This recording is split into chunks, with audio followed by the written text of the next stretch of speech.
Greetings to one and all. I am Rishabh Bhafna, Joint Secretary at DTU-DCE Fraternity Forum. It gives me immense warmth and great pleasure to grace all of your presence in the interest of entire DTU-DCE Fraternity Forum. So DTU-DCE Fraternity Forum is a forum of faculty of DTU, current students of DTU, and the alumni of DTU, DC, and DP. This forum provides a platform for networking, interaction, and exchange of ideas on technical, managerial, personal, and professional growth, and extending helps to each other to all of its members. Continuing with our most successful series on Success Mantra, today we have organized an interactive webinar on Success Mantra for placement in top consultancy firms. The distinguished panel, today's distinguished panel includes 2021 graduates of DTU who have been successful in getting placements in top consultancy firms.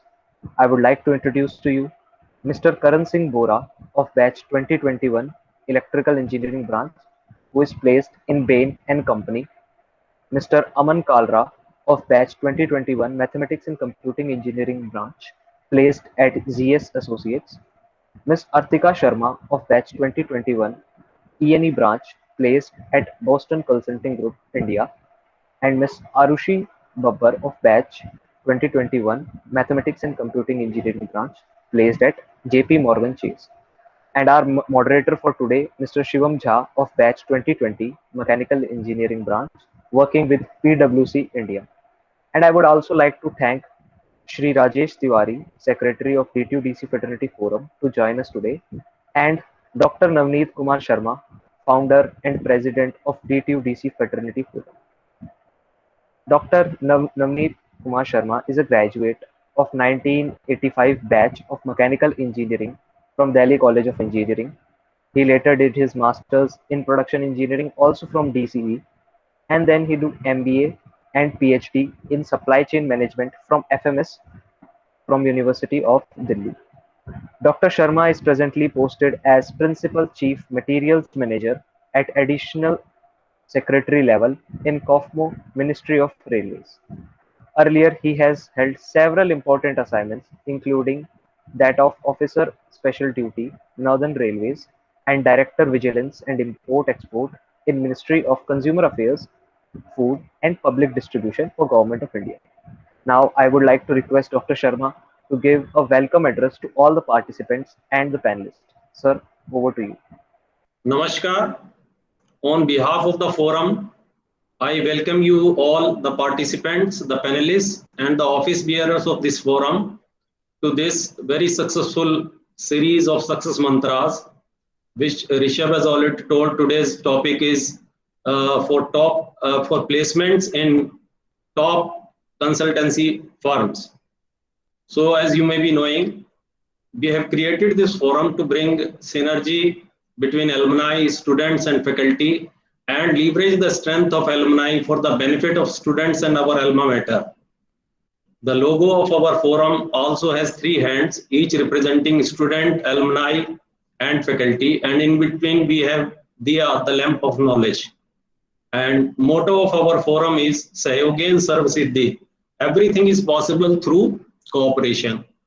So, not taking much time, I would thank everybody again and wish you all the best for this very good webinar, and for which Shivam, Karan Singh Bora, Artika, and Arushi has very kindly consented to be on the platform and guide our budding students. Thank you. Yep, so welcome everyone to this webinar on placement tips for consulting firms. To introduce myself, I am Shivam. I'm a 2020 graduate in Mechanical Engineering from DTU, and I'm currently working with PwC India. And within that, I am currently working in the Data Analytics division, and my competency within that is business intelligence. So just to talk a little about myself, I graduated 1 year ago, and before joining PwC, I had interned in several roles, primarily concerning research at IIM Kozhikode and business analytics at Co-Mechanic, and at an editorial role in Hindustan Times. In DTU, I had been a part of multiple societies, and that also had a big contribution in my professional journey as well.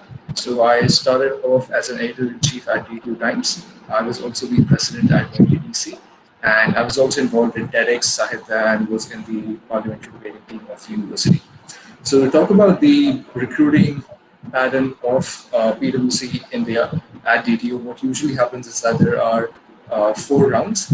The first one is a shortlist, followed by an aptitude test, which usually comprises of basic um, quant, English, and logical reasoning, pretty much on the similar lines as what you have a CAT exam for MBA. And after the aptitude test, there's another shortlist for the interviews, in which about the top 100 people are selected for the interviews. And then there are three interviews which are held on the same day. So it starts off with a technical interview, and that is followed with an HR interview, and the last one is a partner interview. So essentially, since this is a technology consulting role, you would be required to have a certain understanding of the technologies. Primarily, it would be good to have certain knowledge about SQL and Python or R, as per your preference. But what they look up to most is your experience previously in internships, what kind of academic projects you've done, and how well you're able to understand and interpret data. I think that's the primary thing that they look after. After the technical round, in the HR round, it's pretty CV specific. It's completely based on what you have mentioned on your resume. So be very sure of what you have written, and you should be able to talk about what you have written for at least 15 minutes and to pick out any word or any point from your CV. And there's a lot of cross questioning that happens from it. The last interview is with a partner. Partner is usually, since most of the consulting firms are partnership firms, there's no CEO or there's no C-level team in consulting. So there's a group of partners which manage the entire company, and the last one is with a partner who, for example, has been working with the firm for about 20, 25 years. So that interview gives you an opportunity to understand what exactly what's the work that's been going on with the firm in the past few years, and what exactly where do you basically fit in the entire hierarchy of the company. So that really gives you an idea of, from speaking with someone who has 20, 25 years of experience within that company, that opens up your eyes and opens up a lot of thoughts about what would it be if you were to join the same company. So yeah, that's about it. PwC. Moving on to the next one.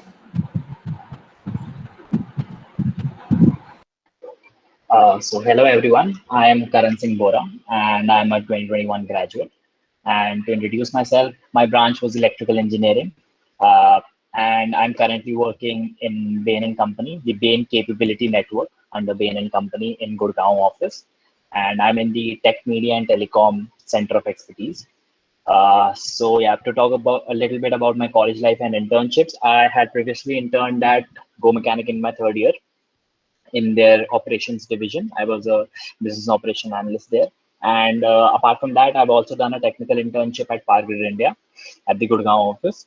And I've been a part of various teams and departments during my time at DTU. One of them was I was serving as a placement coordinator during my final year of engineering and for my branch. And I was also associated with the technical team in Furno DTU as the vice captain. And I also worked with DTU Times as the associate editor. To talk about the process, the overall, to give all of you a brief overview of the Bain recruiting process. So Bain is usually one of the first companies to come to campus in regard of for the consulting hiring.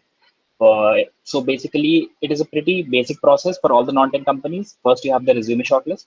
Then you'll have a written round or an online round, and that will basically revolve around like quantitative and aptitude and logical or data interpretation questions. Particularly for Bain, I'd like to say that there are some business judgment questions as well. So you need to look into that. You can use the help of Google to try and search similar tests and similar question patterns to try and help you along the way. And apart from that, I'd say that the test was based on the CAD pattern, as Shivam sir previously mentioned. So yeah, it consists of all the data interpretation, logical questions as well. So after the CV shortlisting and the test round, you have 3 rounds of interviews, 2 to 3 rounds of interviews. The first round is basically with an associate or a project leader. So basically, he has about 3 to 4 years of experience, and he takes your first round. So what he looks for is how well you present yourself. and how well you do the guesstimate part. So the first round technically consists of a guesstimate. It's a half an hour interview, and you'll be presented with the problem in the form of, and you need to solve it within the given time frame. And you can expect some basic HR questions as well in each of the rounds, in each of the 3 rounds. So moving on to the next round, you have a manager, usually a manager or a senior manager taking that round. And in that round, you'll be given a case interview. It'll revolve around a case. The case can be anything relating to profitability, market entry, or an M&A case. So yeah, and in that round as well, you can expect some basic HR questions. That's a given for all the rounds. And in the second round, they usually don't dig deep into your CV, but they might ask you a few questions regarding some of the internships you've done, but it's not that common. And the third round is basically with a director or a partner. And in that round, you are basically, they want to know how well you'll fit in the culture. Basically, it's a culture fit round taken by the director or partner of that firm. And he'll basically try to have a discussion with you to know about your aspirations in the future.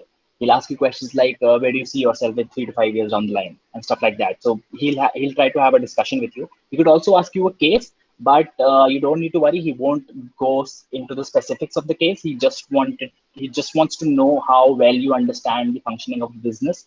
So you need to be in touch with that, how well you structure your thinking and stuff like that. So yeah, apart from those, that's the complete process for Bain. So yeah, you can move on to the next candidate. Next panelist. Hi everyone, it's Aman Kala this side. So I am a 2021 graduate from DTU in Mathematics and Computing, and currently I am working with ZS Associates at Gurgaon office. So my team is Customer Centric Marketing, and I am working as a Decision Analytic Associate. So if you are aspiring for a non-tech company, you should do a lot of internships because it certainly helps in your interview rounds. So I did many. Few of them, and the most significant are as present. So I did research internship at IIM Ahmedabad, where I worked for a UNICEF project. And I also did internship with ISB Hyderabad, where I studied about the electoral outcomes and the Manrega scheme. Similarly, I did other internships also. The USIP one is being conducted by D2, so I did internship for a period of 11 months under Professor Rachnagar in EE department. In addition to that, I also hold many positional responsibility. The most significant is being as a placement coordinator. So I was working along with Karan Singh Bora, and it helped me a lot. The second one is the president of my departmental society. So Siam is a society of mathematics and computing also. And I also work with 180-degree consulting, the same as the Shivam Jahar did. Okay, so now coming to the process. So after the Bain, the most significant company which people aspire for is ZS Associates. So it comes in the first one itself. And in DTU, it comes for only 3 roles. First one is decision analytics, second one is business operation, and the third one is business technology analyst. So in the starting itself, you have to choose among the 3. There are around 4 rounds in ZS Associate. The first one is aptitude round, normal aptitude round. So they ask for 42 questions, and you were required to do in 40 minutes. The pattern was of CAT level, but it was not that tough because you have to do 42 questions in 40 minutes. So the main key, if you want to crack any non-tech aptitude round, just go through the level 1 of any competitive book. Most people generally do Arun Sharma, and then after you learn the basic hacks, the speed is the next key to crack any exam. You don't need to go for level 2 or level 3, not required.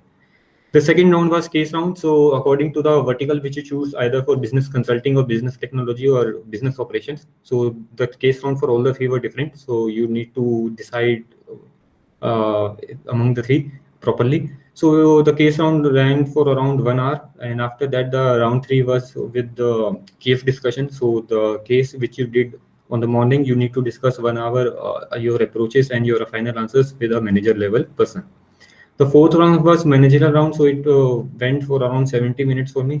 It is a very holistic and comprehensive round. You could be asked anything. Like I was asked about my placement journey. I was also about what I did in my society. Then a guess estimate, 2 guess estimate, then a business case. So it was a very long round. Then about my internships, that's very important. If you are preparing for a non-tech company, go for around 2 to 3 internships. It's required. If you are going for a tech company, then only 1 internship can suffice. But for non-tech, the competition is very heavy because your batch strength is around 2300, right? So 700 or 800 people will aspire for tech. Others will only sit for non-tech because for core companies there are very few opportunities. So in my case, 600, 700 students did SAT, and finally only 21 were selected in ZS Associates, right?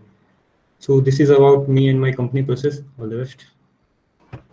Hi everyone, I'm Arshi, and firstly, it's a pleasure to see so many of you are attending this discussion.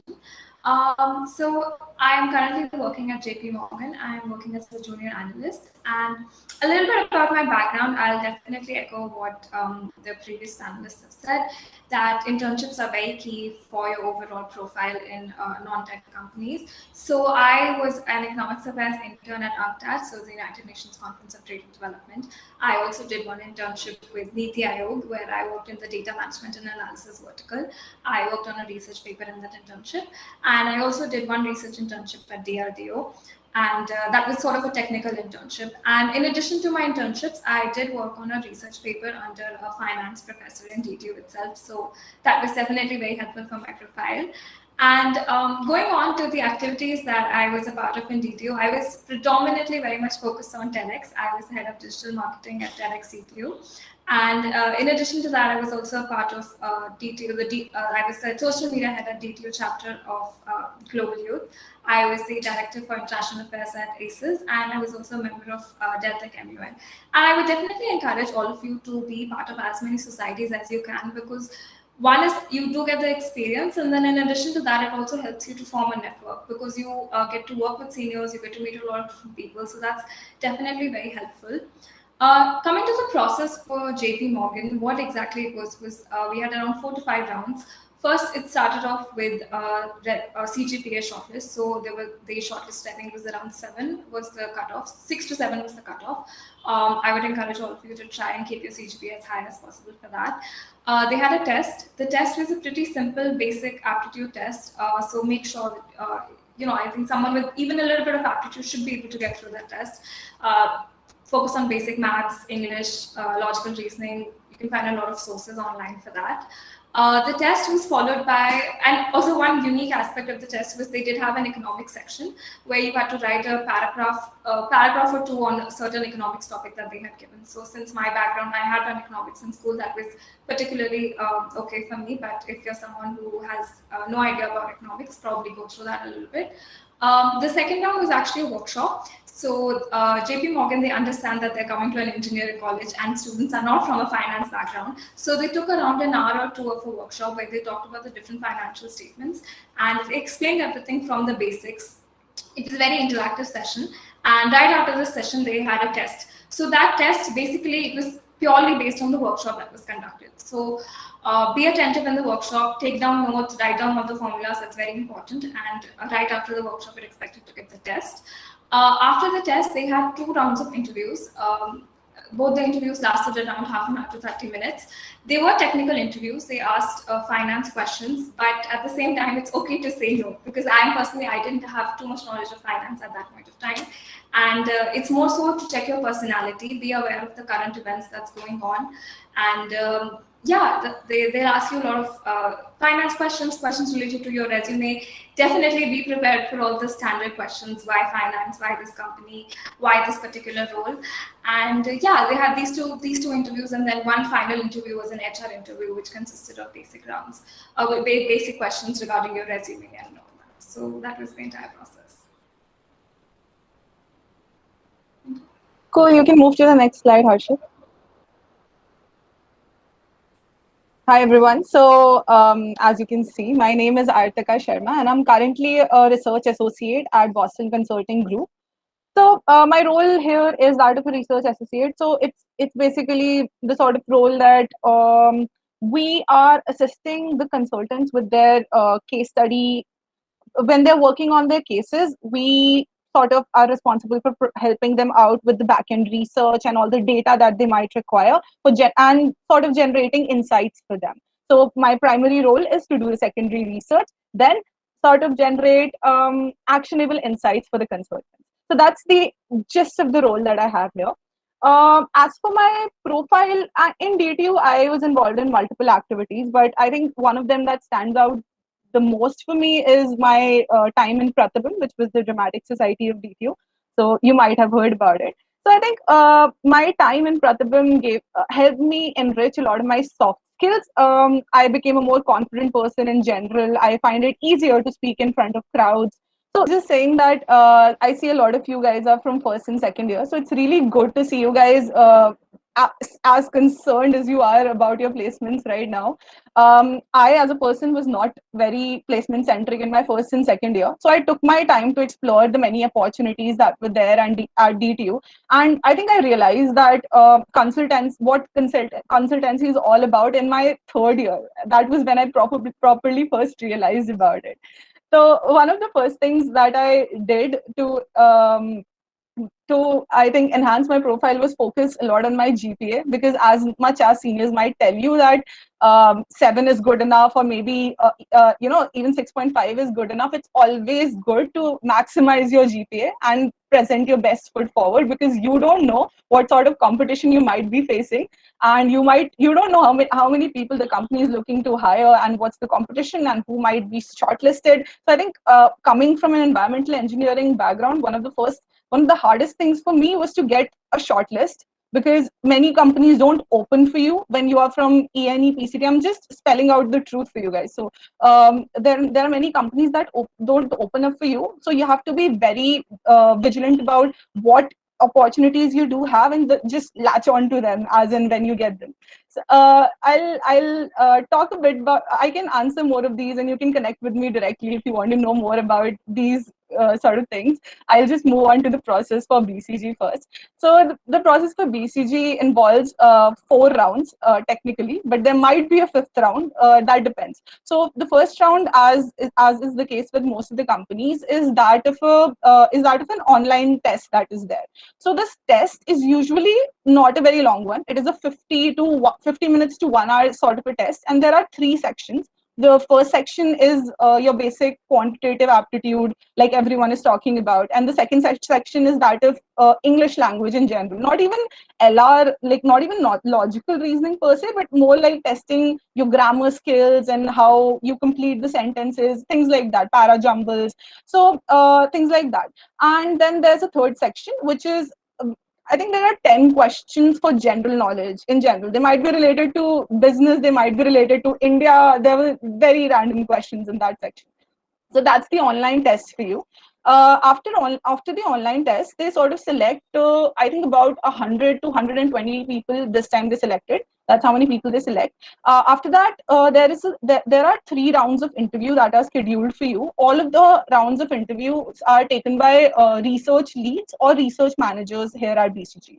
So each round is an elimination round, and after every round, they drastically shortlist. They cut down the shortlist. So in the first round itself, after the first round, they narrowed it down to they brought it down to about 30 people, I guess. After the second round, there were only 11 people left, and 11 people gave the third round, after which there was another round, and then finally there were 4 people that were selected. So this is what happens. It can be a little, I think, anxiety inducing sometimes.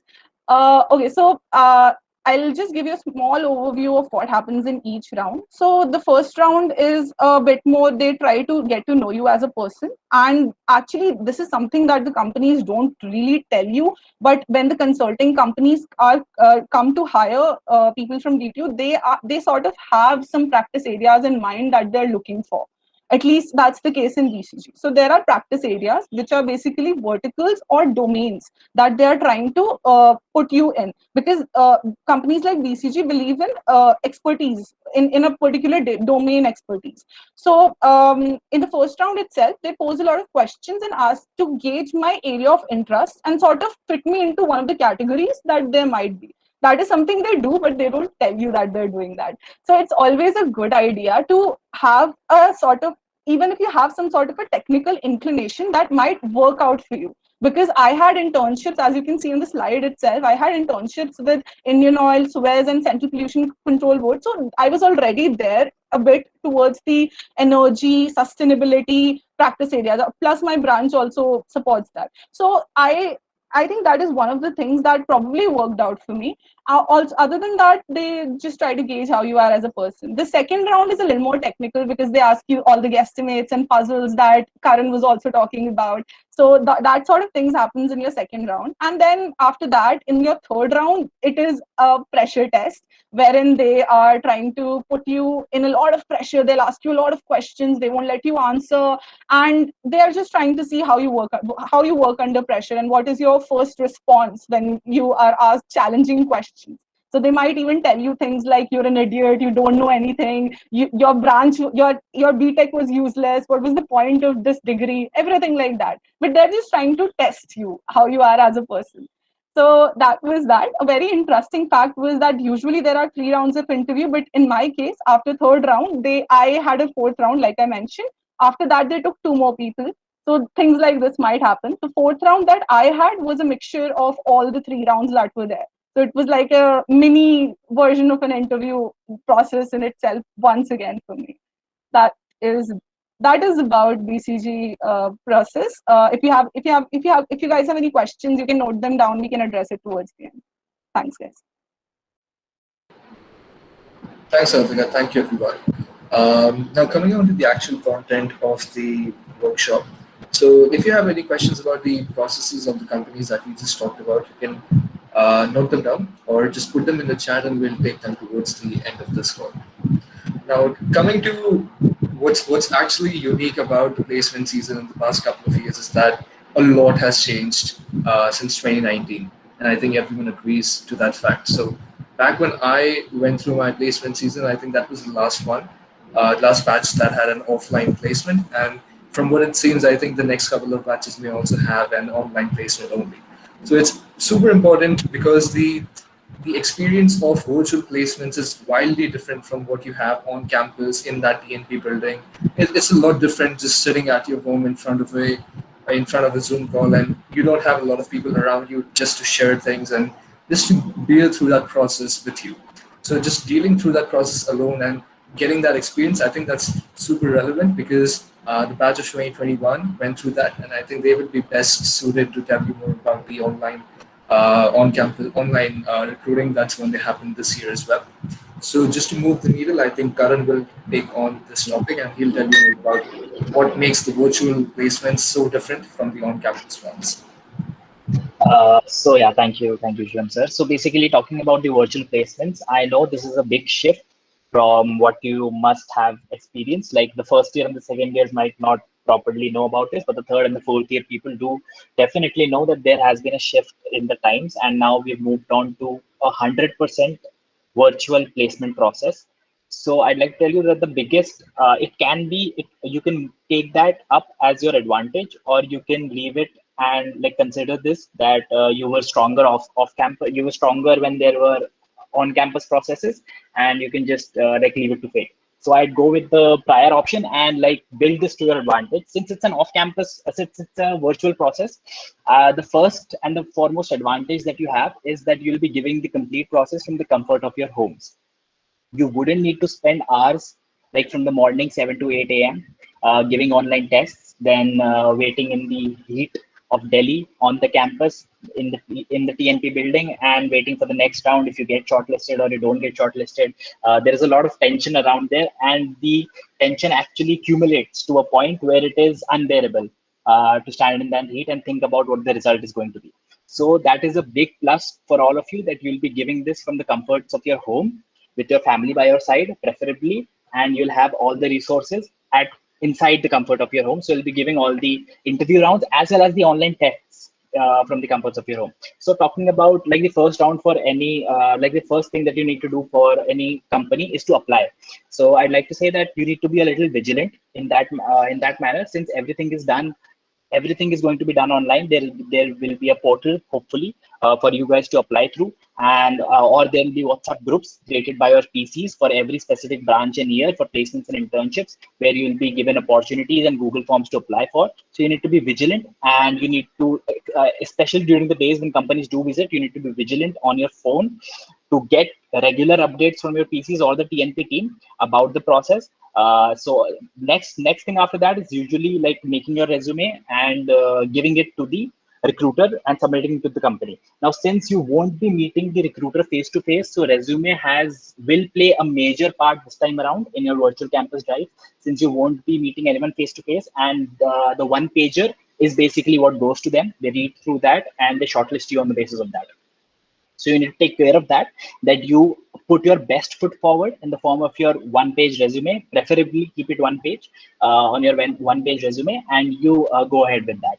So talking about the online test, I've like we've mentioned the con that you might get relaxed while attempting an aptitude test. It's we engineers already have basic understanding of maths and science, so we tend to take aptitude tests lightly. Like most of the panelists also said that it's a basic aptitude test. We meant basic, but there is a time crunch. So you're out of practice. For 4 years, you've been studying about your branch. You've been studying mechanical, electrical, and you've been studying like calculus or something else, which is not required in the test. You need basic arithmetic to solve that test, and you need to be fast as well as accurate. That is where we lack, and that is what aggravates when you're sitting at the comfort of your home. So you need to take care of that you're alert while giving the test, and just practice in time constrained situations, so that you get how to prepare for the main placement test, right, for the companies, because it will be a simple aptitude test. So moving on to the interviews, I'd say that since virtual placements, you will be getting the interviews from your home. The first and the foremost thing is to dress professionally. Since in when the processes were offline and we actually had to go to the TMP building, if you don't come in a formal dress, the PC of your branch, the handling PC, would immediately tell you to go and come in a formal dress, right? But he can't always see you when you're sitting at your home. So if you present yourself unprofessionally in front of the company or in front of the interviewer, that's a no. That's a straight no. So try to dress formally, at least the upper half that you'll be presenting on the camera. Try to dress as professionally as possible, and try to be respectful to the interviewer. Since it's easier to not care about your body language while you're sitting at home, you need to give an extra effort to that front as well. When you're going somewhere, you're sitting in a chair, you're going to the interview room in the TMP department, you automatically have that body language that you need to be professional and respectful.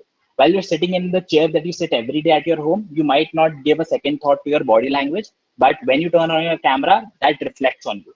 So you basically need to take care of that you're presenting your best foot forward in terms of giving respect to the interviewer, that you're dressed professionally, and you're speaking clearly. So for that, I'd like to say that the virtual placement, since it will be on different platforms depending on the companies, the major platforms that they use revolve around like Microsoft Teams, Cisco WebEx, Zoom calls, or Google Meet. Usually non-tech companies don't use Google Meet. So if you're aiming for consultancies, there'll be absolutely zero. I don't think that any non-tech company would take their interviews on Google Meet. So it will usually be Zoom, Microsoft Teams, or WebEx. So you need to be able to maneuver through the settings of Zoom. It shouldn't be like you're seeing the home screen of Zoom for the first time when you're giving the interview. Try to create an account, try to create some meetings with your friends. That's the way I told my juniors to go about it. If you don't have any idea, you haven't used Zoom, I don't think that's the case, since we are in the virtual environment for like a longer period of time now. But if you still don't have an idea, you should get an idea before the interview. That shows that you're, at least if you're not like it would reduce your anxiety if you face any technical glitches, right? So you need to, even if there are any unexpected technical glitches, there is a power cut or anything else like that, you have bandwidth issues or anything else like that, you can always convey that to the interviewer, right? You either convey it through your PC or you convey it yourself if you can. You tell him politely that I won't be able to join on the specified time, I'm late by 5 minutes because of this reason. So he understands your problem and he'll definitely empathize with you. You need to take care of that. So basically during power cuts or some unexpected situation, you can definitely handle it well and try to be decent at that time, but always try to show up and take care of any unexpected situation beforehand only. So that's why I was telling you to getting to know all the virtual platforms that you will be dealing with during the interviews.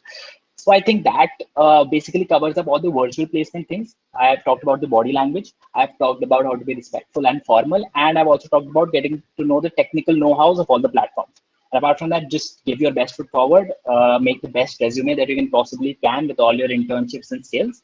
And yes, I think we can move on to the next slide. Great, thank you so much, Karan. I think that was really helpful. Also, along with understanding why the virtual recruitments are different, it's also important to understand how the TMP actually works, because this is something that most people only come to realize when they hit that 1 month before placement this time at the end of their third year. So it's really important to understand what happens in the background, how do placement coordinators work, what happens, how do companies actually come on campus, and what do recruiters look for in the candidates that they try to interview. So this is also the placement process is also something that evolves a lot year on year. Whenever there's a new placement officer appointed, he or she tends to change the entire process, entire backend process completely. So it's also important to be up to date with what is happening inside the DMP and how you can best use that information to your advantage also. So we have Aman, who was the placement coordinator for last year. He's going to tell you more about this. Thanks, Shivam. So I'm back again. So because mostly the most of you are first year and second year, so you won't be have any knowledge about the TNQ processes. So I will start from the very basic.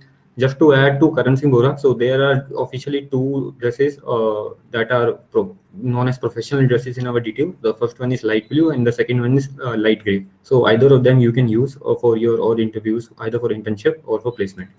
So the generally placement and internship process start from last week of July, and your tenure will be able to apply for 1 year long process. Okay, so you will prima facie it may appears that you have a 11 months long period and you can easily get placement, but the hack is most of the topmost companies come in the first 6 weeks of the placement. Okay, so if you are dedicatedly preparing for your placement or internship, so there is a lot of pressure to get the first placement of to get placement or internship very early. Okay, so this the first thing about the sequence of the companies, we generally sequence the companies in the order of CTC. Okay, so all the top companies like Microsoft, Google, RCZM, Bain, ZS Associates. Generally, 90% of the top-most company do visit in DTU in the first 2 months of the placement season, that is August and September. Okay. In the rest of the period, the companies do come and the packages will be average. Though exception do exist, like JPMC come in the month of January and BCG comes in the month of February. So these two companies generally come in the second quarter of the placement processes. So the first thing is about the placement coordinator. So each branch has at least one placement coordinator, and computer science branches, coding branches, and circuitry branches have generally two PCs from each batch, and the other branches like polymer science and environment either have one PC or two PC. So it entirely depends upon the requirements and our placement officer. Okay. So the short form of placement coordinator is PC. Okay. So PC is a very important person, at least for your placement point of view, because he is only the person who knows about what is going in the placement team. So always maintain a good rapport with him and don't intimidate him first of all. So be aware of all the opportunities on campus are related to deadlines. See, generally the guidelines given to us is to maintain a 24-hour deadline before posting a company and keeping the deadline. Okay, but many a times it is not practical, even possible for us to give the 24-hour deadline. So many a times a short deadline of 8 hours or 10 hours is given. So till the time you haven't got any internship or placement and you are genuinely looking for it, do look for on your resume manager portal or your WhatsApp group regularly. Okay, though deadlines do extend in some cases, but in many cases we are in a compulsion to send the deadlines to the companies and we can't extend in that case. Okay, so do be regular in that. Secondly, PCs are available to solve your problems related to placement internships. See, since I talk about the PCs are the only point of contact for your branch, so generally they will solve all your problem. In generally during our time, since RM was not functioning, so all the communications were through WhatsApp. So there will be a dedicated admin only WhatsApp group where all the notifications will be sent, and there will be another group where all you can talk to your PCs and get your doubts clear. If you still have any problem, you can always approach him either on call or on your DM. Okay. The third point is the most important point. Apply only if you have the role relevant and job description according to your interest. See, I know 99% of you won't be knowing about the placement policy. So just go on the DTU site and click on the TNP site and go through the placement policy at once. So there are 2-3 points which are very important. Rest you can skip. The first one is internship policy. So if you are in a third year and you are looking for internship, no matter what you do, you will only be allowed to sit only for one internship. Whether the stipend you applied for is 10,000 or 50,000, there is no second case. In case of placement, there is a criteria like it all totally depends upon the discretion of placement officers. Okay, so during the first 3-4 months, generally, once you get placement, you are not allowed to sit for another placement. But after the January, it totally depends upon the discretion of placement auditor. Like a good companies coming and offering a package of 30 lakhs. Then after some applying some formula, which I can't disclose here, though I know. So you may be allowed to, like, if a company is coming for 30 lakhs, so all the candidates who have already got placement below the 10 lakh, they can apply. Okay, so but this is not a general process, because it depends a lot on your luck, like which company is coming and when company is coming. Okay, so only apply if you have rules relevant. Many a times people do apply thinking that एक बार try करके देख लेते हैं, तैयारी तो ज्यादा नहीं है, but believe me, many a times companies do have a lot of requirements, and even if you are not performing good in your interview, you will get selected. Okay, many people do get selected randomly. It happens in TNP also, in placement process. Okay, so don't take just chances. Only sit for the companies in which you have relevant interest. Okay, I know many of you won't be knowing ki, though you will get the job description for most of the companies, but you won't be knowing ki what is the role, कि अब आगे इसमें क्या होने वाला है. So it's better to have maintain a good rapport with your seniors. So like if any ZS is coming, if anyone has a problem like or any doubt, they can easily approach to me. If Pain is coming, you can approach Karan or 7 other people who got selected. BCG is coming, you can approach Atika, because this is very important. If you know a senior who has been working at the company, he will be better able to guide you. Okay, so things are not that fancy as they seems to be. Okay, so it's better to ask to some senior who has really genuinely worked in that particular company at least 2 or 4 years. Okay, एक बार try कर लेते हैं, देख लेते हैं, ये सब मत करना, क्योंकि कई बार सेलेक्ट हो जाओगे and then you won't be able to sit for another company for at least 4-5 months. Okay, take advice of seniors. Then there will be sufficient time for applying. You can always request PC to extend timelines. I would request don't do this, because this is a very irritating and frustrating part. I have been doing, and Karan has also been doing for the past 1 year. But okay, we do consider, but many a times we are all obliged to send the details on time. Okay, so once the details are sent, the company is forcing us to send details very soon, then we can't do any extension. Another thing is very important, be professional or respectful to each company represented during the interview. So there is also a department policy. So when you will go to the placement policy, the first one is read about for which CTC you will be allowed to apply again, and the second one is about department policy.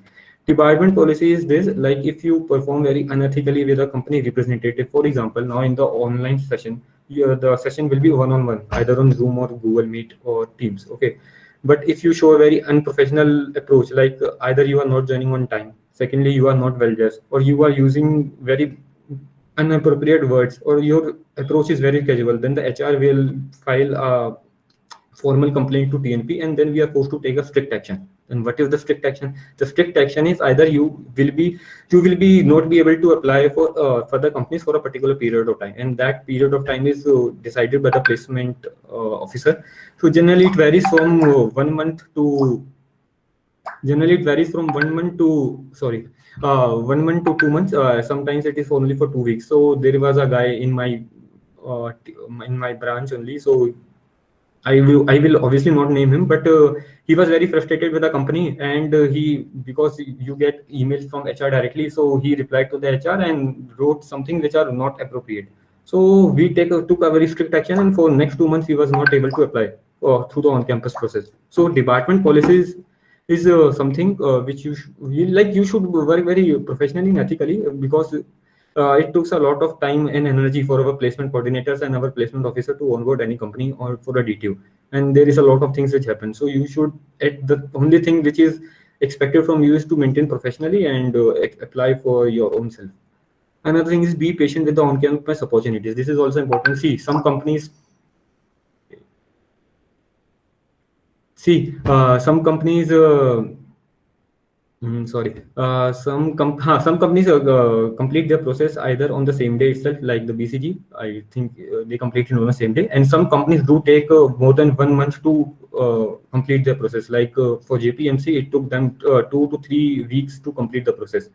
Okay, so be patient, because a lot of things do happen with the company. Sometimes the companies do pool hiring, so they are doing 4 to 5 colleges at a time, so it takes time. And sometimes they came only for the DTU. Okay, so in that case they will do the process very speedily. Okay, so be patient with the on-campus opportunity, and the PCs will take care of the timings. Okay, so it often takes a heavy toll since it's a long and tiring process, you know. Okay, so the last thing is your batch strength is very large. Okay, more than 2,000 students. So the placement process is big, hectic, and frustrating for the first 6 weeks, or I must say 2 months. It is a very hectic process for all of us. I have seen many of my batchmates who did internships at very good companies, but still it took them 3 months to get placed. Whereas I also seen someone who didn't do any good internship and they were just preparing for the placement and they got placed in the first month itself.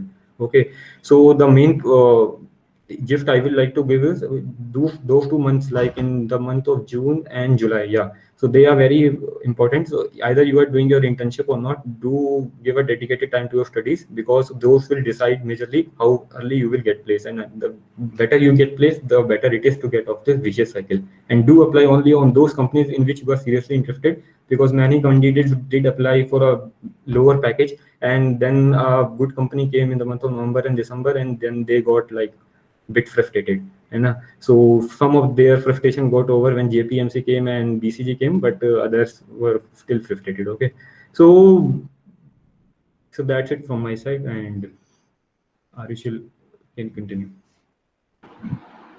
Great, thanks Arun, for all the insights about the D&D process. Now coming on to the case interview. So the case round is integral to any non-tech company or any consulting firm or even an analytics firm that comes on campus for recruiting. And why this is so essential is that because it tests the problem-solving skills of the person. So just to understand the thought process of how do you actually think through a problem and how do you propose a solution to any given problem that is thrown at you. That is what is being tested in this round. Now, why this is different from any kind of an aptitude test is that it doesn't test your critical thinking ability. Any aptitude test with maths or English or logical reasoning, it doesn't really test how you think in a particular situation when when a problem is thrown at you. But in a case interview, you can now there are two kinds of things that could be asked here. One is a guesstimate or one is a case problem. And in both of these things, you're required to think through that solution and also communicate your answer to the interviewer while you're solving the solution. That is the beauty of the process, I would say. So you hear a lot about case, like there's a case interview, there's a case round, but no one really knows about how to go ahead and prepare for it, as far as if you're in second year especially. So the best thing about this is that last year, DTU launched its own casebook, which is a compilation of all possible kinds of cases that are asked in the interviews. And also it has a bunch of sample cases which have been already solved. And also a bunch of 20-25 guesstimates that have already been solved. And you can take reference from that and learn what are the usual processes that people apply in terms of solving this. Now, before this, people used to refer to the casebooks of IIM Ahmedabad, IIM Bangalore, most of the B schools, because this is primarily a B school kind of thing. It's a business school, so it's more prevalent in B schools. But the good thing is that now, since we have a casebook of our own at DTU, the cases that are present in the casebook are more contextually appropriate for the placements that happen at DTU. So necessarily, you would not need any other resource other than this if you're specifically aiming for placements at DTU, because these are the exact questions that have been previously asked to people in the past few years. So it's a compilation of all of that with sample answers that's going to help you, and also case structures that's going to help you understand what actually goes behind the process and how you can develop a process on your own. Now, to get this casebook, you can contact any of your branch placement coordinators, or you can go ahead and get in touch with my Case Consulting at DTU, and they'll be able to help you with that.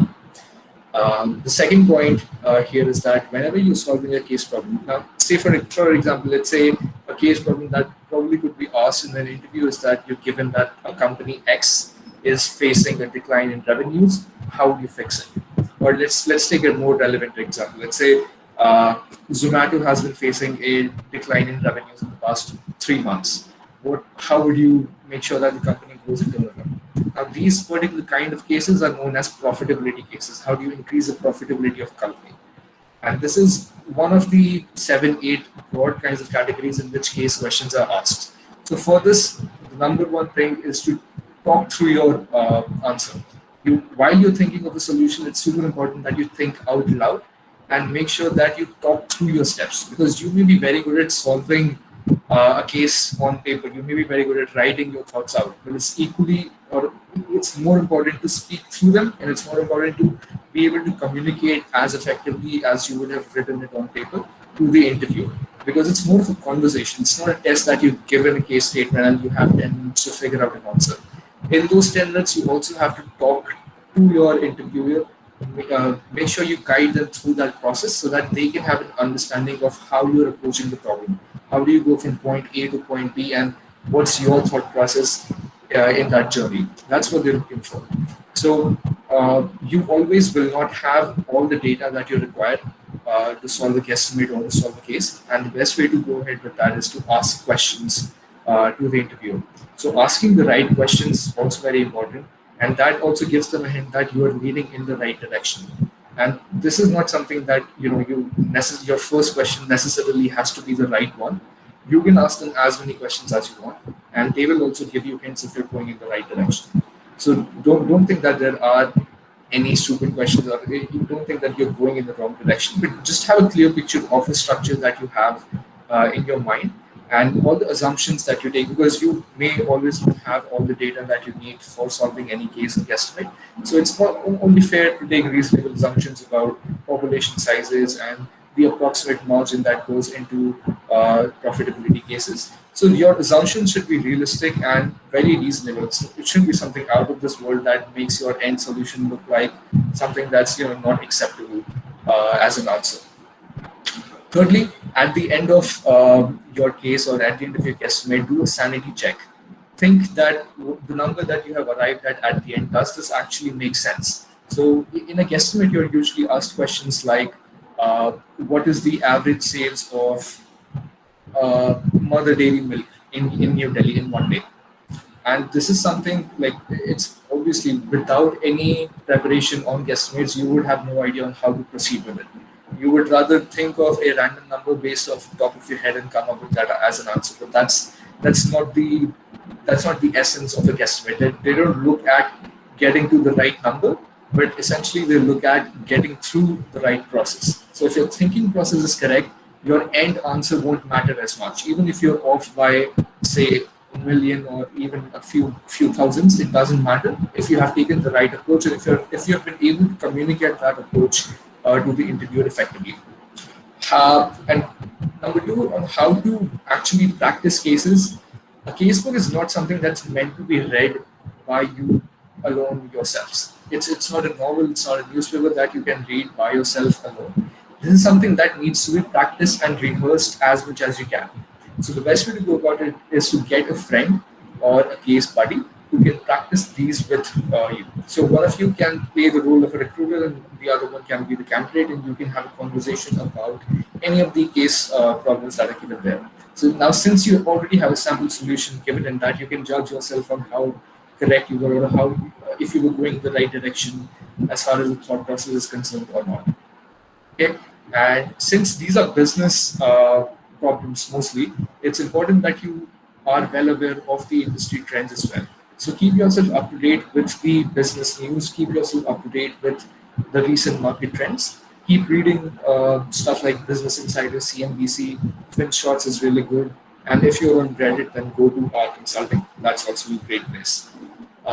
Lastly, practicing the vocal delivery of your analysis is much more important than practicing the analysis written on paper or just by yourself. Because as much as you may think that, oh, it's just easy, I just have to talk through my process, it's much more difficult when you have to do it in front of a recruiter who's sitting right in front of you, and you have to first make sure that your structure is probably seeming right, and then also talk them through it. So it's not as easy as it may sound. So it's super important that you just practice it a few times before going into the case round. And lastly, don't overdo case prep. I've seen people do 30, 40, 50 cases, and when that's actually not necessary, the best way to go about it would be a minimum viable principle in which you do at least 2 of every kind, and then kind of think of what would be your approach if you were given any random problem, and you'll be able to apply to that as well. So 80% of results come from 20% of efforts, and that's what you should be following here. Good. Thanks. Moving on to the next one.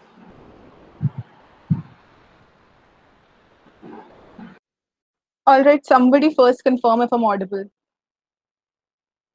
Yeah, you're right. Good. Okay. All right. So talking about a bit about the HR interview. HR interview is something that you encounter in almost every interview process, be it a tech, be it a coding role that you're sitting for, a core role, or a non-tech role, any role. So what they're trying to judge in an HR interview is how you are as a person and whether you would fit into the culture of the company or not. So what happens is that each company has its own values and a culture, a work culture sort of that they develop. So they try to hire employees, they try to hire people that they know would fit directly into the culture. And every company wants, like, at least in consultancy companies, I've noticed that they want people who have a sort of they have some sort of a personality. They know how to speak. You need good communication skills to be in a consulting company, definitely. So that's another thing. So what they're trying to judge is how you are as a person, and secondly, how well are you at presenting yourself, communicating your thoughts, how articulate you are at those things, and also how well you can manage tricky questions. Sometimes this is another aspect that is there in the HR interviews. So what the interviewer there is it can be like, it can be of different formats. In some interviews, like when I was sitting for my on campus internship interview with Swiss, there was a psychologist, some person who was trying to psychoanalyze me, and I think she was a psychologist. She was also sitting there with the recruiter. And while in my BCG process, there were the normal managers that were sitting there for me. So they were trying to ask me questions about my strengths and weaknesses, about what do I do on an average day, what would my friends say about me, and how well I am at something like collaborating with people, working in teams. So these are the things that I try to gauge from you. They gauge out of you from different variety of questions. Even if you just Google the sort of questions that are asked in HR interviews, I'm pretty sure you'll get a list, and that is exhaustive in itself. The questions aren't very different. The tricky questions, the tricky bits can be some things that are out of your resume. So suppose in your resume they notice you have done an internship, so they might ask you an offhanded question about that particular industry in which the company works. That is another thing that might happen. And they might also just, they might see that you have a very good score in 12th and you had a very good score in 10th, but your college CGPA is very low. So they might question something like question on that. So these are the tricky bits that you mainly need to think about.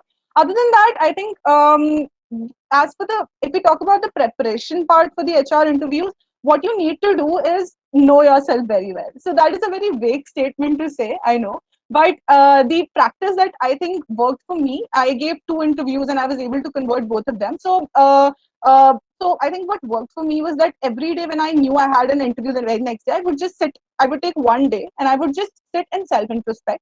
So the idea is to understand what I have done throughout my college life, throughout my life in general, understand what sort of a person I am, and maybe draw out some of the instances. This is where the society work that you do, the different societies that you are a part of, or different initiatives that you are a part of comes handy, because you have so many life experiences now that you have sort of a repository that you can draw things out of.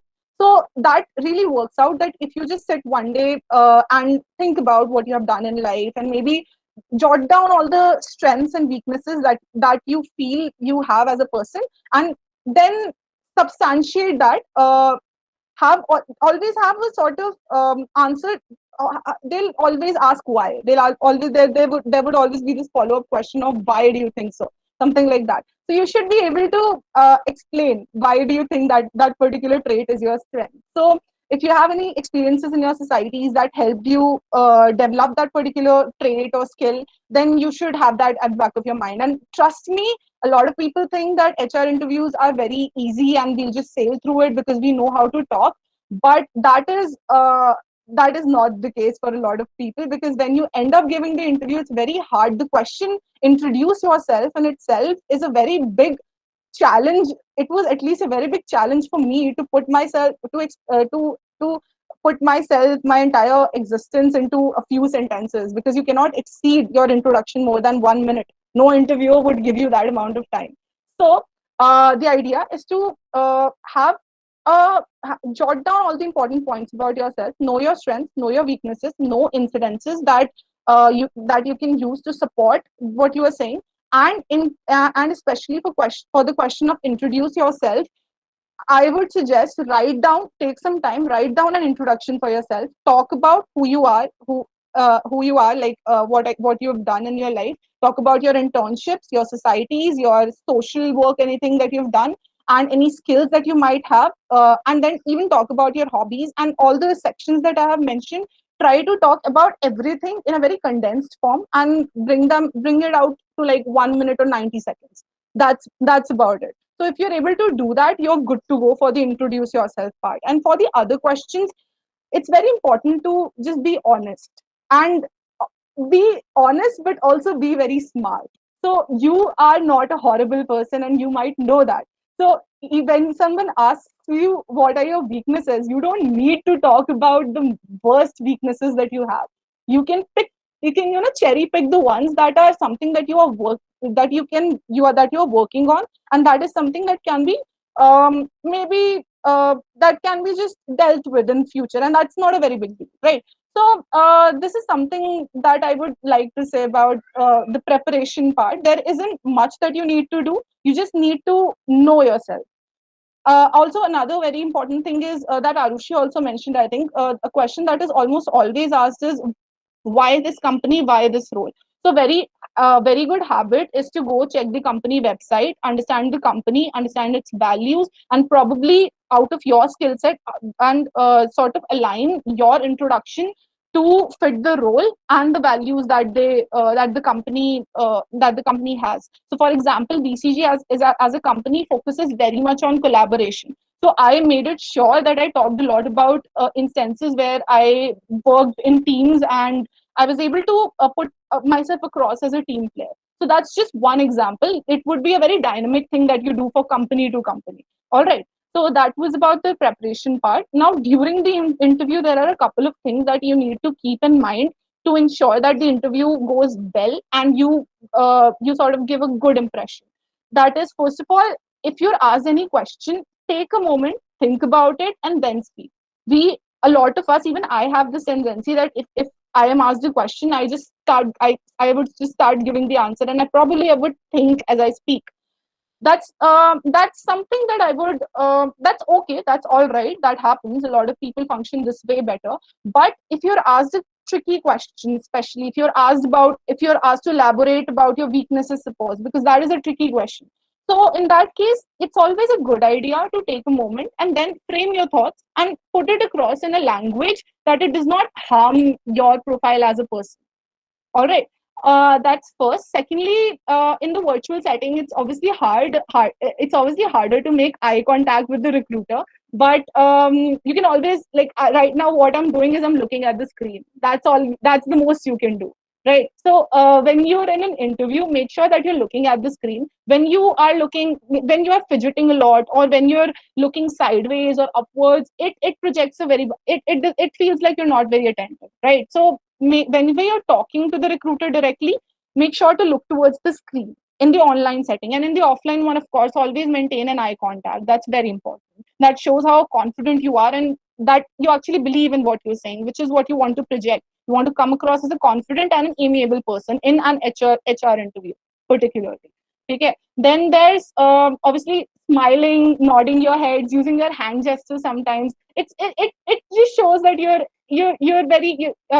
it shows conviction, and it shows that you are interested and you're a lively person. So it just puts across a very warm image of you as a person. So smiling and nodding slightly is nice. Don't overdo it. Don't nod at every word that they're speaking.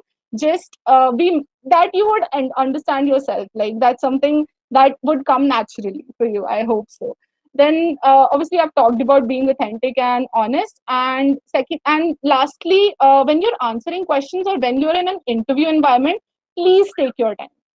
I mean, though interviewer is going to rush you, because there is no time cap on interviews usually. They have a time limit in head, but they won't make you go faster or slower according to that pace that they have in mind, right?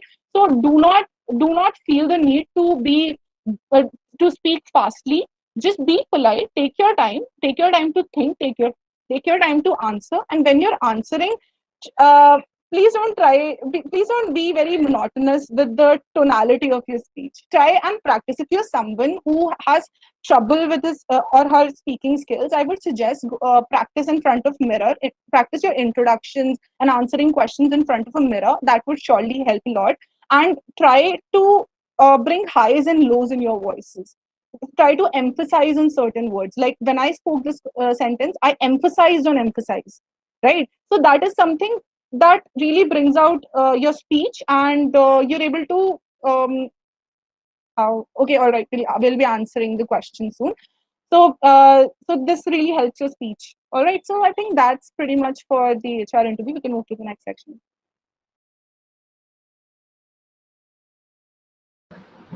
Thanks. We'll take questions at the end. Thank you, Artika. Now, understandably, since DTU does not have the format that is followed at IITs, which is in which they complete placements in 1 week, you have day 0, day 1, day 3, and so on and so forth. We have a whole 11-month, 10-month placement that goes on at our campus. So it's really important to maintain that sense of spirit when you're going through that placement season, because not everyone obviously gets placed right at the beginning of the first week of August, but a lot of good companies come towards the end as well. And it's important that you have that, tenacity till the very end, till you get to where you want to be. So Arushi is going to mention more about that, and we'll take questions right after the section. Right. So I'll just give you a little bit of some tips for your placement season. So a little bit going through each stage. First of all, maintain a high CGPA as much as you can. That definitely helps. You don't want to miss out on companies because of not having the required CGPA. That's one thing. Make sure your resume is framed properly. That's another thing. Check for typos. Show your resume to someone. Make sure the format is correct. Don't miss out on these small things. Make sure that all these things are in order. For the aptitude test, don't take it for granted. I was someone from a mathematics background and I genuinely like working with maths. So I did mention earlier that, it's basic aptitude, but make sure that you are aware of your own strengths and weaknesses. Do give a few practices beforehand to see that whether you are familiar with all the concepts or not, or whether there's something that you need to brush up your skills with. In terms of the interview, it's very important to research on the companies you apply for and the roles that they're offering, right? The interviewer is definitely going to ask you why you're applying for this particular company. And it's not just sufficient to say that, oh, because this is an investment bank, I want to go in for investment banking. No, it should be particular to that company itself, that what sets that company apart compared to its competitors, basically. In terms of the role, read the job description very well before your interviews as well. That's very important. Do not be shy to reach out to your seniors. Trust me, we're all here. We would love to help any of you in any way possible. And I think this is where working in societies also helps, because you get to reach out to a lot of different people and you get to meet these new people. So ask your seniors for help. They'll definitely help you out. One very important thing that I would like to focus on is to ask questions at the end of interviews, because if you are going to be joining a firm, I'm sure you'll be having some questions, whether that's about the work that you're going to do, whether that's about the culture or anything related to, let's say it's a new field. Make sure you're asking questions. Because that does sort of show that you are enthusiastic about joining the firm, and you have done your homework, so to speak. So write down a couple of questions from beforehand. Sometimes it might be that they'll already answer your questions while they're explaining or while they're taking your interview. So be sure to have a list of at least 5 to 6 questions that you can ask. So ask 1 or 2 towards the end of the interview. Be confident and optimistic, even if you're unable to answer their questions. As I said before as well, during my interview, they did ask me several technical questions. There were a lot of financial terms which I wasn't aware of. And you have to smile and simply say, I'm sorry, sir, I'm not aware of the answer, because they're testing your personality. They do test your knowledge as well. That's why they have their tests. But in the interview, they are looking at whether you're able to overcome the pressure of not being able to answer the question. So be optimistic, be confident whenever you're answering. You can obviously make a diary, make a notebook, or just a what I did is I kept a Google document, and I would write down about just a little bit about the company. This is why I want to join. This is what sets it apart. Just a little bit of your research. I think that's important before your interview. With that being said, everyone has their own trajectory. There's no set day that you have to be. There's a lot of this. The luck factor is a really big part of placements. You have to be the right person at the right place at the right time. So it takes time, and don't get attached to a particular company. Don't keep your eye on, I just want to get placed in this particular firm, and if not this, then it's the end of the world. That's not how it works. Now, you'll get a lot of opportunities. JP Morgan, for instance, it came, in fact, at the end of January. So that's pretty late, for the placement season. So just trust the process. That's what I would say. And trust yourself as well. Make sure that you're learning from every interview and every test. If you gave a test and it was a bad test, make sure to analyze what was the bad part. If you didn't get enough time to finish the test, how can you work on improving your speed? Make sure you're reading the instructions properly. A lot of times I did have friends who, the question would say that attempt 1 out of the 2 essays, and they would go and attempt both because they never read the instructions. Do these basic things, because these small things are what set you apart from everyone else. And surround yourself with positive people and positive energy, because that's really important, that you come across as an optimistic person. And yeah, do work on yourself. Take a good internships. That's very important. Internships give you a lot of exposure. And you have a good opportunity. You're in a top tier university. Make use of that. DTU has a good brand name. You will get opportunities for a lot of internships. You can work in a lot of societies in DTU. Even that opens up a lot of platforms. So make sure to leverage that. And yeah, I will be answering questions in the next slide. Thank you so much, Arushi. So I think if anyone has any questions, feel free to drop them in the chat box. We'll take them one by one. So the first one is, how to justify why do you want to take a role in consulting instead of your core engineering branch? That's a very good question. I think Karan can take that up, since he was the vice president at the technical team. So basically, that's a good question. How to justify why do you want to get a role in consulting instead of your core engineering branch? So basically, since DTU offers several branches, and that is a question relevant for all the students, irrespective of the branch. So you need to prepare for that question, and I would suggest that you prepare for that beforehand. Like before appearing for the interview itself, don't just give an on-the-spot answer. It's always better to prepare for such questions. And I'd say that you can say that all the experiences that you had.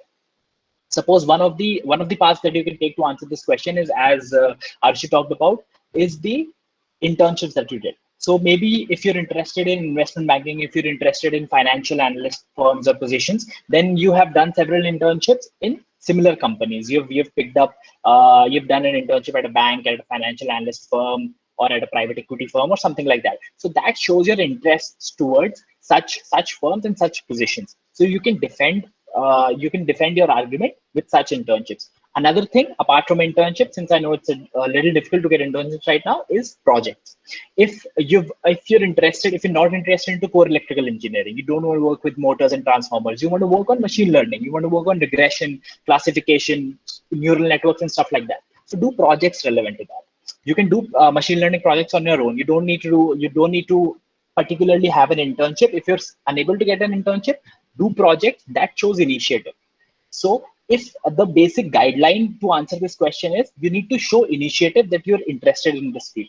If you can establish the fact that you indeed are interested, then they'll definitely take a shot on you, and definitely might even select you. So this answer is crucial to that. And I'd just like to end it by saying that just establish the fact that you're interested in consulting, either by showing your projects or your internships or any other relevant skills that you might have of yours. Great, thanks, Karan. The second one is what to do in times when people are not getting internships. I think Aman can answer this. He's done lots of internships. You'll have some tips on how to get one.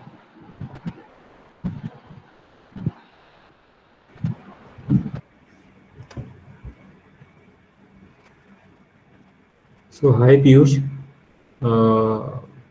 You are unfortunate because these times are online. So we did spend a good considerable time over first year and second year in DTU societies and various startups by our seniors. So I do understand that you have limited consideration. Okay, so see, whether you go for internship or you do project, the end result is same. So many people who don't get internship, they generally do projects either with their professors of their department, or some also do approach some professors of DSM, the Department of uh, I do DSM, that do MBA. Okay, so Delhi School of Management. Delhi School of Management, sorry. Yeah. So many of my friends who were in mechanical, they did approach Delhi School of Management faculties. So the process is go to a duty website and look into the directories of the professors, and they do mention their specialization. So the field which you are more interested in, just email them, and they will most probably reply you back, and then you can have a discussion. So either you do internship or you do project. Okay. So what does the project comprise of? Okay. So if you are doing a tech, you are preparing for a technical job. Okay. So you can, even if you prepare a normal front end back end website, it's a full stack we got. So that is also a project, and many people do prepare apps, and they just justify their app and show the physical processes in their interview, and they get selected in very good companies, even in companies like PureFit, which offers more than 20 lakhs package. Okay, that's not an issue. You should just, the main motto should be of yours should be to invest more time in something that is of learning. Okay, any internship which don't give you any learning is of no use. Many people do opt for internships in government PSUs. Okay, some are beneficial, some aren't not. Okay, so don't, if you are in first year, you can go, but if you are in second year, don't waste time in this. Okay, so many people do spend, I won't say spend, they waste their time after second year in useless internship. That is of no considerable use, and they find it difficulty while facing the competition in internship or in placement. So do justify your time. Ultimately, they will, in my interview, like in ZS, they ask, so okay, Aman, so you have done so much internship and so much project, just explain only one. So what is the use of doing a lot of things when you have to just explain the one? Okay, so do have one project and one internship, that is enough for you. Others are only for your personality development and to spend your second year, third year, or fourth year. Okay, so that's all from my side. Aman, here I would like to come. At this forum, we also help our students get internships. So whosoever is facing difficulty in getting internships, he can write to us at DTU-DCE Fraternity at gmail.com, and we will try to help them placed for internship. Thank you. Another thing, just to add, many if you should be active on the LinkedIn if you aren't not. So there are many startups, and getting internship in a startup is very easy. Okay, so it doesn't matter whether you do an internship in a startup or a big company. Let me just explain. Many people do go for internship in EY or KPMG in their second years, but what they do, they just end up wasting their time doing just small Excel or PowerPoint work. So that doesn't help them in their interviews. Okay, if you go for a startup and do some good stuff on Power BI or SQL, that is also good. So don't go for company name, go for work. That's more important, and it will help you grow. That's more important. Great, thank you so much, Aman. Next question is, should we talk about personal weaknesses or weaknesses in terms of technical skills? Good one. I think this one's for you. Hi. So, okay, first of all, when they'll be asking the question, they'll be expecting personal weaknesses only, because technical weaknesses, I don't know what you exactly mean by them, but if you're talking in terms of skills, then the skills are a different aspect altogether. So when they ask you this question about weaknesses or strengths, they're asking about your personal weaknesses only. So I think the best way to approach this question, if that's what you're asking, is to be honest, but then put in something that defends yourself in a way. So what I did was that when I was asked this question, I had two weaknesses in mind that I could talk about. One of them was that I am a little too self-critical, and the second one was that I struggle with time management sometimes. Now, if you think about the second weakness, that puts me in a bit of a bad light, right? So what I did was, when I talked about this, I added, after talking about this, how I'm working on this particular weakness. How I'm working on this weakness, I told them about my entire third year, how I had I had implemented a new schedule. I have brought in a new regime sort of to my entire working, and how I was able to then manage my academics with all the extracurriculars that I was doing. So that is the way I think you can. That is one way that you can approach the question, or you can also play it safe. This is what a lot of people do when they talk about how I'm a perfectionist. I'm very self-critical. These are the sort of things that kind of work in your favor as well, because it looks like you're a workaholic. But in any case, I think you can be honest and just tell how you're working on that. So it just gives out a very honest impression. Great, thanks, Artika. Next one is, what are the different roles at CS and how are they different? Aman, you can take this. So in DTU, they generally offer three roles. The first one is business operation. So business operation mainly client side, and you are not required to possess any technical skills for that. The basic thing is you should have a good IQ, a good aptitude round, and obviously you have to clear the case round. But in the final managerial round, you will be asked for your projects, but not for any technical things like any C++, Python, not even R, nothing.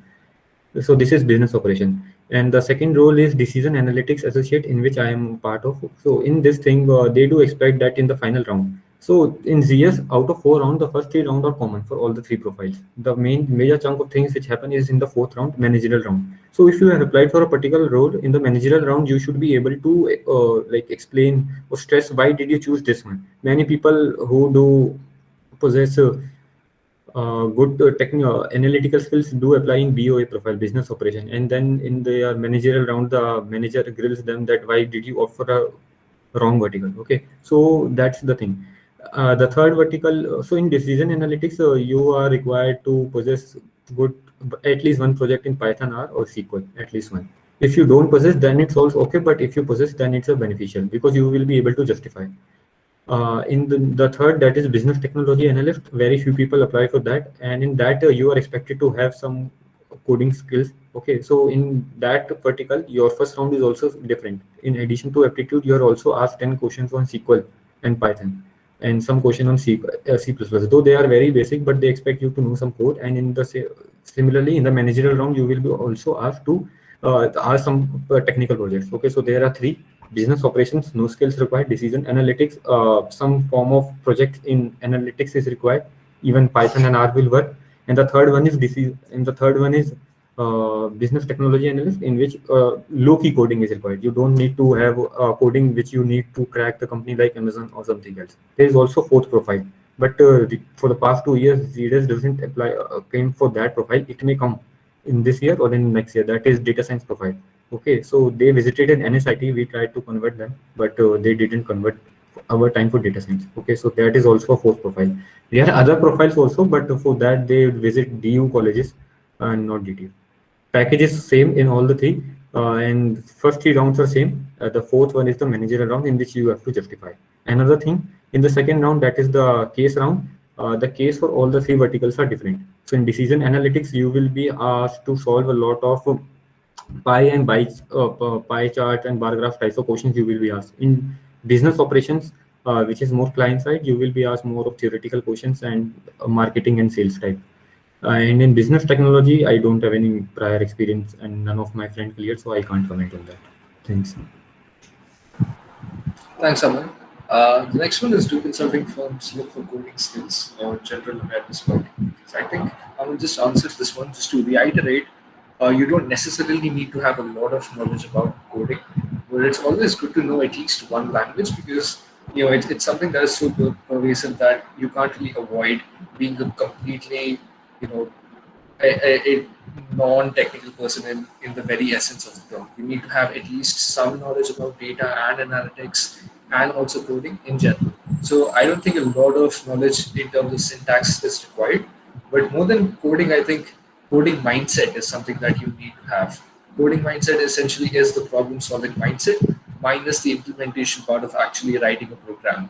Okay, so if you are asked that, if you have had C++ in 11th and 12th, you would have questions about about how do you print this particular pattern of stars or asterisks or anything. The syntax of how you would actually write it down is not as important as the thought process of how this would work and what's the logic behind it. So I think that is way more important than actually knowing how to write in a particular language than knowing why this logic works or which logic would be most appropriate for a particular kind of question. Okay, I hope that answers. Next question is, what does a person do if he or she do not have a POR, as everyone does not get a POR? Wait, good question. I think Arushi, you can take this. Right. I mean, I do understand where this question is coming from because everything is online, and you might feel that you don't have as many opportunities virtually. But trust me, DTU offers a lot of opportunities. There are a lot of societies that you can join, and a lot of societies do recruit a lot of different people. Make sure you're giving your time. At least you're giving your time most of the time, at least to one society. Dedicate your society. And if you're not, at the end of the day, if you're not able to find the society of your choice, you can always go ahead and start your own society, right? But DTU does offer a lot of different societies. We have TEDx, we have Deltec. If you're into dancing, we have a dance society, we have a music society. Pretty much anything under the sun, robotics or e-cell service, a lot of different societies we do have. And I think the best way to get to know about this is to reach out to your seniors. They'll tell you what are the different opportunities. A lot of different messages and forwards do come on your WhatsApp groups. Follow all the DTU Insta pages. DTU Times is a great way. They tell whenever each society is recruiting people. It's not difficult to get PORs. Especially at the college level, it's not difficult if you just give in a little bit of time and effort. And so worst case scenario, you can always go ahead and start your own society in DTU. It's not that difficult. If I may add, I'll just say that even if you, after trying everything, even if still the society you're working at does not give you a POR, don't worry, it's all right. I'm pretty sure if you are the sort of person who, like, if you, even if you're just the sort of person who likes to take initiatives, try and do some work for your society, be active in your society, and you'll have instances to talk about in your interview. And that is what mainly matters. Your PORs are not as important as you think. The more important thing is the sort of work you have done and what sort of contribution you can talk about when they are looking for the leadership roles in you. Right? So even if you don't get a POR, try to take charge of things, take initiatives in the society that you are. That's all. Thanks, Arushi and Hartika. I think both of them are really good points.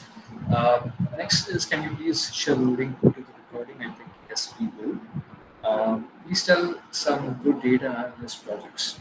I can take that. I think there's a lot of good analytics projects on Coursera that you can have. There are a lot of courses which have a capstone project at the end, which is very similar to an actual, actual project that you would work in if you were working at a company.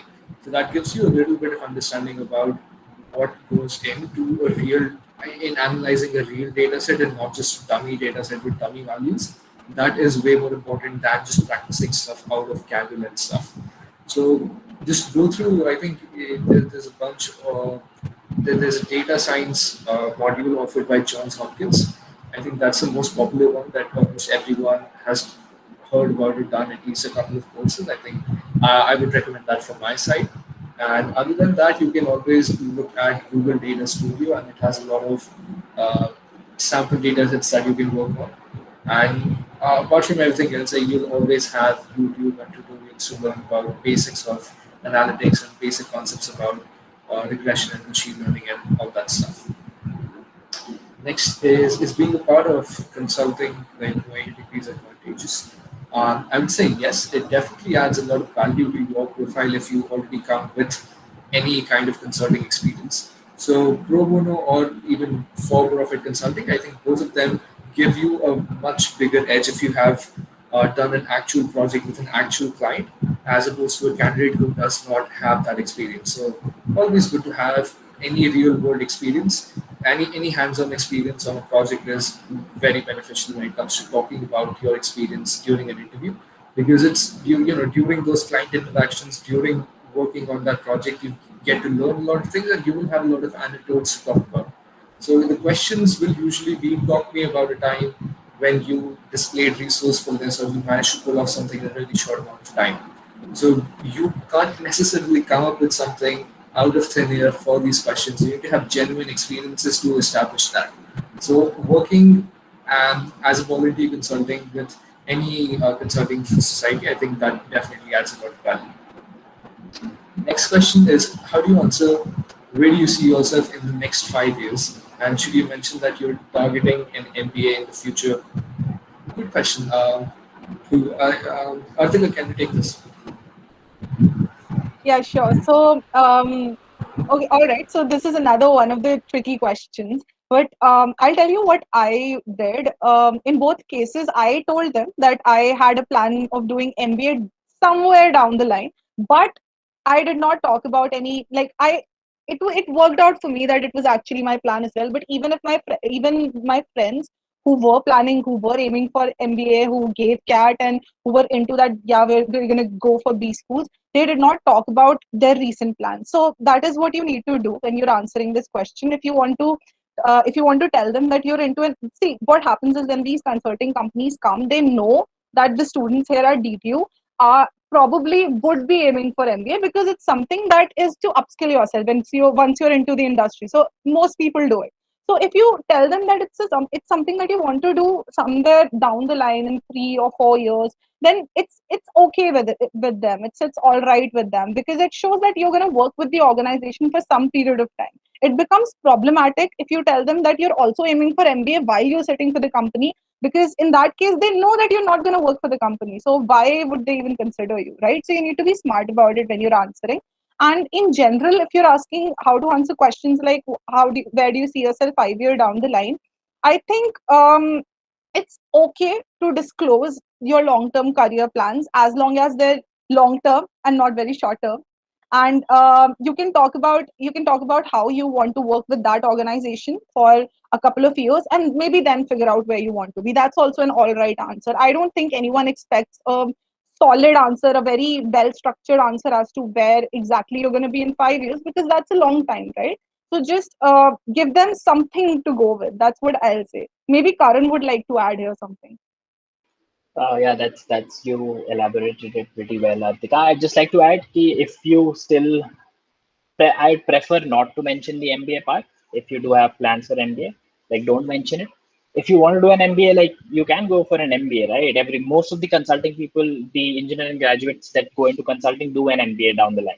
So everybody knows that. The recruiter knows that, you know that, and the company generally knows that. So you don't need to mention it in the answer. You could just go like, right now, I definitely like a job, and wherever I'll be working for the next 5 years, I'll try to be an asset to their organization. Just give a generic sort of answer, include one or two skills that you have, and that should be about it. Like Artika mentioned, no need to be concrete in anything. Like you're just a undergraduate right now, and then don't expect you to have solid plans for the next 5 years. So it's all right if you just give a generic answer as well. Definitely agree with both of them. Next question is, would it work if we list one business development marketing sales intern in general for all profile? I think if you've done an intern and if you've worked generally there, it doesn't really matter which particular profile it is. Could be general management, could be specifically in sales and marketing, but what matters more is what your learning experience has been from that internship and what do you actually talk about. So when I ask you what you did during that internship or tell me something about your tenure with this company, you need to be able to speak for at least 10-15 minutes on what are the good things that you learned during that time. Doesn't really matter which domain is it from, but if it's aligned with what the company is looking for, then that's an added advantage. Next is how to approach IIM professors for research internships. This is a pretty long answer. I think Kabir, you can get in touch with Aman. He's done a few internships at IIM. He'll be able to help you on that. Next is, since the placement season is over for 2K17, can you share approximately how many consulting firms visited the campus and how many students got placed? I think Karan or Aman, I think you can, Yeah, if you have any. sure. So basically for the 2017 batch, the exact, I'll tell you the overall percentage share of each type of company that visits our campus. So usually there are divided into three categories. That is the non-tech sector, which includes consulting and analytics and data science and everything else, investment banking, financials, sales and marketing roles. Then there's the tech side, which is usually the software development. And then there is the core side, which is mechanical, electrical, electronics, engineering. So the basic split for this year was around, you could say, it was around 45 to 50% for the technical side, that is the software roles. Then there was around 35%, 30 to 35% for the non-technical side. And around the remaining 15, 20% is for the core side. So that was the basic split. And approximately how many, there's another part to it, the number of students that got placed. So usually you'll have to look at it that the batch size continuously increases from each year. Even if I tell you how many offers were there, then the offers next year are definitely going to increase in number since the batch size increases, and the number of companies that visit our campus increases each year. So it doesn't matter how many students got placed, but what matters is that everyone, almost everyone, I'd say 99.9% of students that worked hard during the months of June and July and previous to that, did end up getting an offer. Great, thanks, Karan. Can you share the link to this PPT? Yes, we will. Can you mention that you were the sports captain? Yes, definitely you can. I think sports roles are also equally as important as society and cultural positions. How to make a choice in case a company, if you're aspiring to be part of, is coming really late during the placement season? Good question. I think, Arushi, you can, since you're late, the most late company. Right. I think in this regard, it's important if you do have some other plans. So if you have a backup plan in mind, it might be easier to not apply for the not so great companies. So whether that's masters, whether that's MBA, whether that's applying off campus, if you have a backup plan, it's relatively easier to take that risk.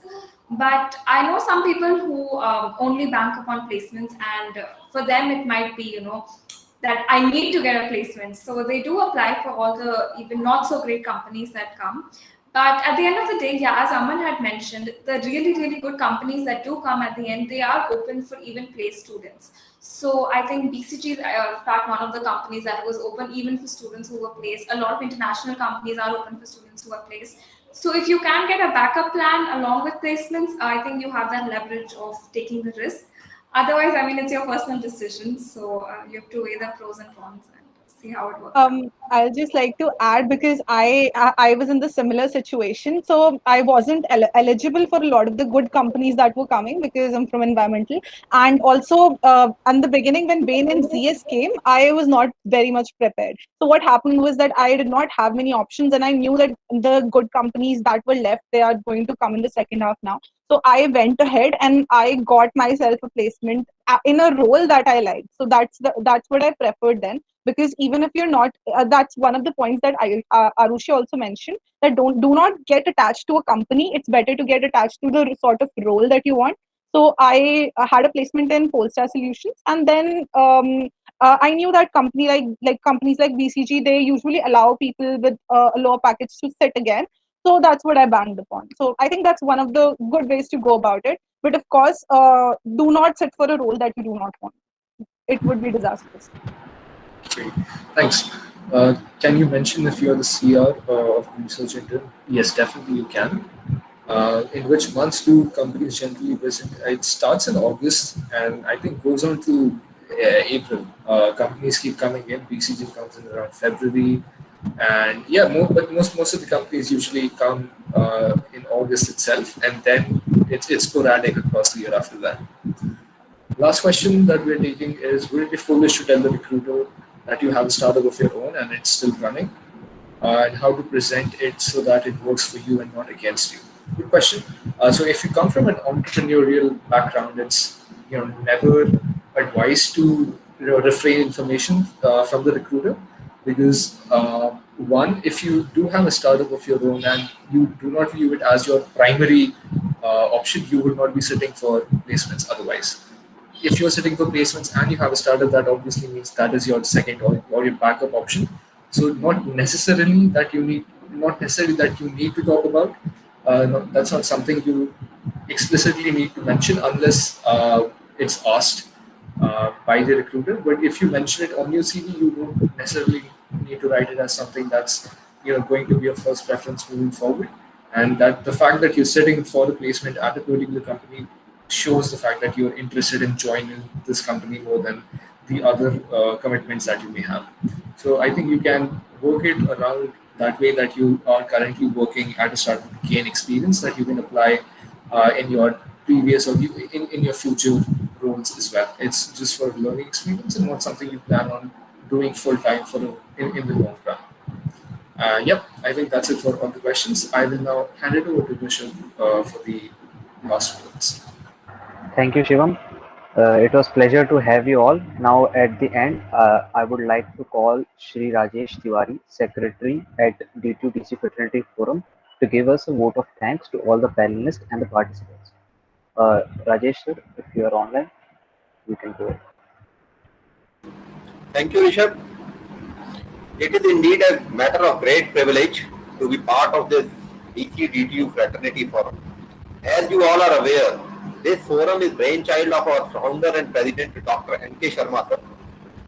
And this forum was founded on 2nd of June 2020 and website was launched on 17th of October 2020. In short period of 8 months, we have now more than 1860 live members and we have more than 2,100 on LinkedIn. We are present on Insta, Facebook and Twitter. The forum, through its various activities in past and the current webinar, has shown how much we are concerned about DTU fraternity. I would like to thank all the panelists for giving insight for seeking placement in top consultancy firms. As campus recruiters are likely to visit shortly in the campus, it was an opportune time to organize this webinar. The panelists have also thrown a light on how to face virtual interviews, for which they need special thanks. This webinar will not only be useful for the final year students, but also very useful for the first year, second year and third year students, as they have got to understand the finer details for getting placements in general and internships, etc. I also like to thank all those who have attended this webinar, and I am sure they all would have been definitely benefited. I also thank to all those who have directly or indirectly contributed for making this webinar successful. Thank you all again. We will shortly meet again in another webinar of this series. Stay safe, stay happy. Thank you and namaskar. Thank you, sir.